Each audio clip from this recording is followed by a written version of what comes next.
जब आप शिवलिंग पर जल चढ़ाते हैं तो क्या आप बस एक परंपरा निभा रहे हैं, या फिर मन में यह जिज्ञासा भी होती है, मैं जो कर रहा हूं क्या वो महादेव को सच में स्वीकार है?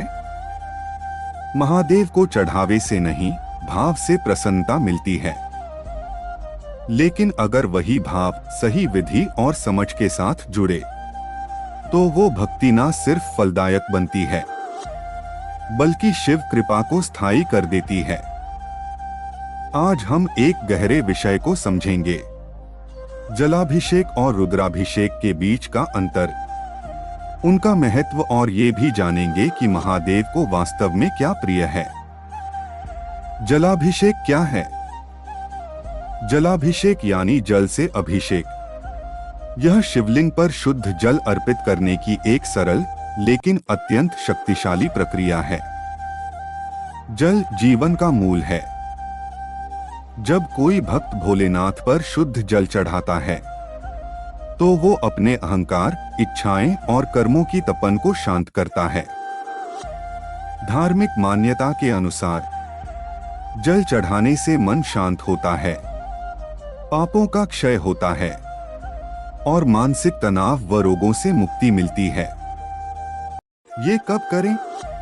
प्रातःकाल सूर्योदय से पहले, स्नान करके शुद्ध होकर और ओम नमः शिवाय के जप के साथ। भाव सबसे बड़ा है।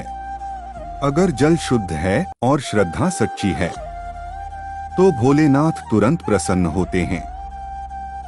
रुद्राभिषेक क्या है? रुद्राभिषेक शिव की सबसे शक्तिशाली पूजा विधियों में से एक मानी जाती है।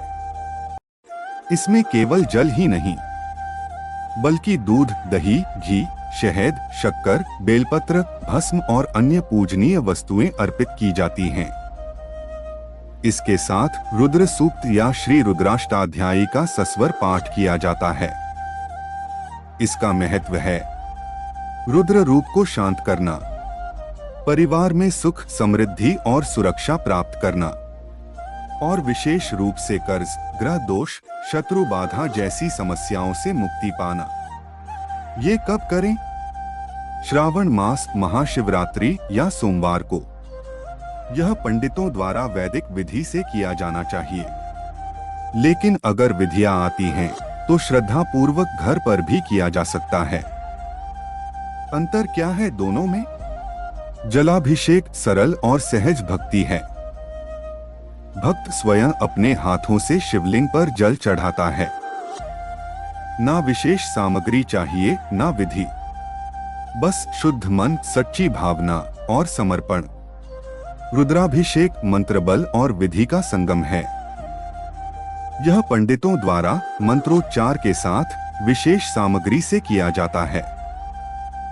यह तब किया जाता है जब जीवन में कोई बड़ी मनोकामना हो, कोई परेशानी हो या जब मन को गहराई से शुद्ध करना हो।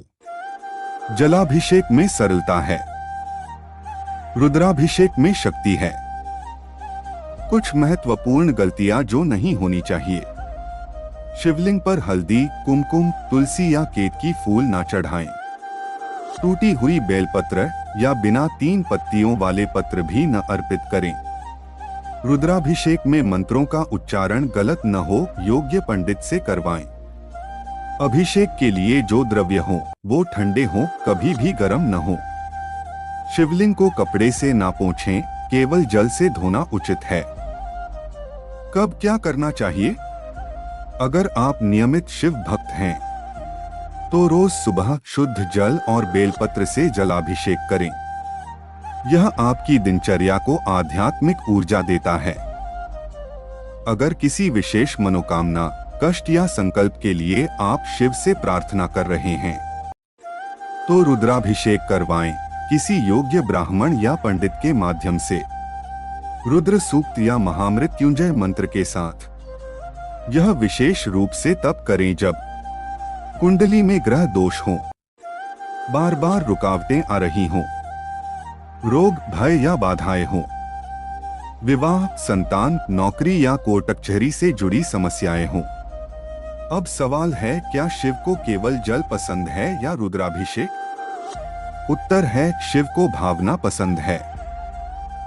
अगर जलाभिषेक में आपकी श्रद्धा गहरी है तो वह उतना ही फल देगा जितना विधिवत किया गया एक रुद्राभिषेक। लेकिन अगर आप किसी विशेष प्रयोजन से, किसी विशेष कष्ट से मुक्ति चाहते हैं तो मंत्र, विधि और अनुशासन के साथ रुद्राभिषेक जरूर करें। दोनों में से कोई एक श्रेष्ठ नहीं है। स्थिति और भावना के अनुसार दोनों का महत्व बदलता है। जलाभिषेक आपकी दिनचर्या को पवित्र करता है। रुद्राभिषेक आपकी विशेष इच्छाओं को तेजी से पूर्ण करता है। लेकिन अंत में शिव वही देते हैं जो आपके लिए सही है। इसलिए अंधी आस्था नहीं, सही जानकारी, सही भावना और पवित्रता से की गई पूजा ही महादेव को प्रिय होती है। जल हो या रुद्राभिषेक, जब भी शिव के सामने झुको, अपना अहंकार छोड़ो, तब ही उनका आशीर्वाद सच्चे रूप में मिलता है। ओम नमः शिवाय।